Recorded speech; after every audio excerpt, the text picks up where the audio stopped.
Most people talk about manifestation as if it's a soft thing, something mystical, something passive, something that happens to you if you're lucky enough to visualize just right.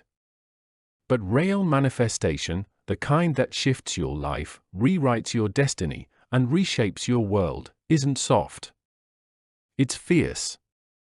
It's the power of importunity, the art of refusing to let go until what you've envisioned becomes what you live in. Jacob understood this. He didn't beg God. He didn't say, "Please, if you will." He wrestled. All night long. Against resistance. Against exhaustion. Against his own fear. And when the divine presence said, "Let me go," Jacob said something immortal: "I will not let you go unless you bless me." That is importunity, shameless persistence born from faith. He wasn't fighting God's will. He was holding on to it. Because manifestation isn't about convincing the universe, it's about aligning yourself so deeply with your purpose that you become inseparable from what you're seeking. In that moment, Jacob's name changed to Israel, one who has prevailed with God. Notice that, prevailed, not begged. Centuries later, Jesus taught the same principle with a story. A man has a friend. It's midnight. He needs bread to feed a visitor, but the friend's door is locked. He knocks. And knocks. And knocks. Jesus said the friend might not rise because of friendship, but because of his importunity, because of his unrelenting persistence, he will get up and give him as much as he needs. Then Jesus said, "Ask, and it shall be given you. Seek, and you shall find. Knock, and it shall be opened unto you." He was describing a universal law, the law of sustained energy, focused intention, and unshakable persistence. It's not that the door might open. It must open if you keep knocking.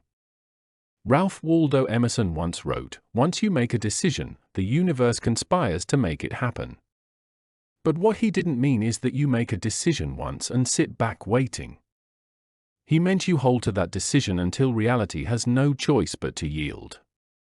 Because the universe responds to sustained vibration, to energy that refuses to fade. Think about a tuning fork. When it vibrates long enough, it causes the other fork to hum in harmony. That's manifestation, persistence until alignment. But let's be honest, most people quit too soon. They pray once, visualize once, journal once, and then walk away when nothing moves immediately. They interpret silence as rejection, when in truth, silence is invitation. Importunity is that next level, where you say, "I know what I've seen in my spirit, and I will not let go until I hold it in my hands."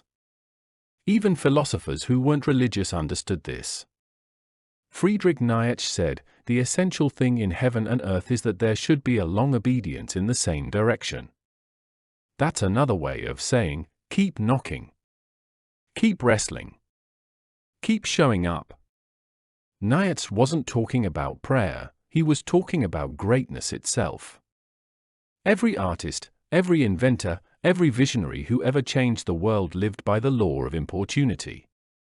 Thomas Edison failed 1,000 times before the light bulb worked. But he never called them failures, he called them discoveries of what didn't work yet. That's persistence.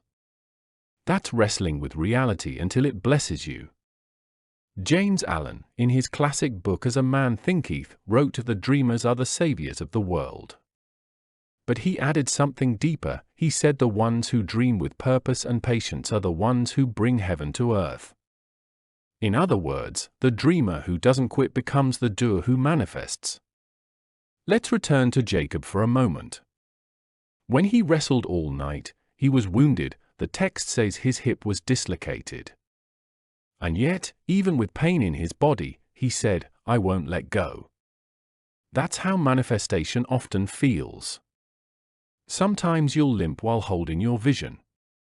You'll lose comfort, sleep, relationships, and maybe even your old self, but you'll walk away with a new identity. Jacob limped, but he carried a new name, Israel. You might lose ease, but you'll gain power. The principle is simple but profound. The door that's closed isn't denying you. It's testing how much you really want to enter. When Jesus said, "Knock, and it shall be opened," he wasn't describing a single tap. He meant continuous pressure and knock until the sound of your faith becomes louder than the silence of your fear. Every great spiritual system, from Stoicism to Buddhism, affirms this law in its own language. The Stoics taught prohairesis, the will that remains firm no matter what happens. The Buddhists teach right effort, sustained intention that leads to awakening. And in modern psychology, we call it grit. Different words. Same truth. Here's what manifestation really is: it's faith in motion. It's belief expressed through persistence. Begging says, "Maybe I'll get lucky." Importunity says, "It's already mine, I'm just staying in alignment until it arrives." And the difference between the two is everything. Begging drains energy, importunity builds momentum. Begging looks up. Importunity looks within. Begging doubts. Importunity declares. The French philosopher Henri Bergson once said, "The eye sees only what the mind is prepared to comprehend." That means manifestation starts in the unseen, your inner world. When you persist in faith, you reshape the lens through which reality appears, until you begin to notice doors that were always there. That's why Jesus said, "Seek and you shall find." You can't find what you're not willing to seek for long enough. So maybe right now you're in the middle of your wrestle, with your finances, your vision, your business, your purpose. Maybe you've prayed, visualized, affirmed, and nothing seems to move. Don't quit. Keep knocking. Keep speaking. Keep holding on. Because manifestation isn't about forcing things to happen, it's about refusing to stop until your outer world matches your inner conviction. Remember Jacob, he wrestled until dawn. Remember the man at midnight, he knocked until the door opened. Remember Jesus' words, ask, seek, knock. These are not three separate acts. They are one continuous rhythm of faith. Ask with words. Seek with action. Knock with persistence. Every blessing has a threshold, and every threshold asks the same question: how bad do you want it? If you can answer that with persistence, you'll walk through every door meant for you. Because the universe, God, life, the field, whatever name you use, always rewards importunity. So today, decide this: you will not beg for your dream. You will not wish for your vision.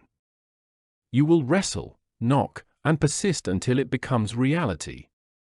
Even if you limp away, you'll carry your blessing with you. Because manifestation belongs not to those who ask once, but to those who refuse to let go until they are blessed.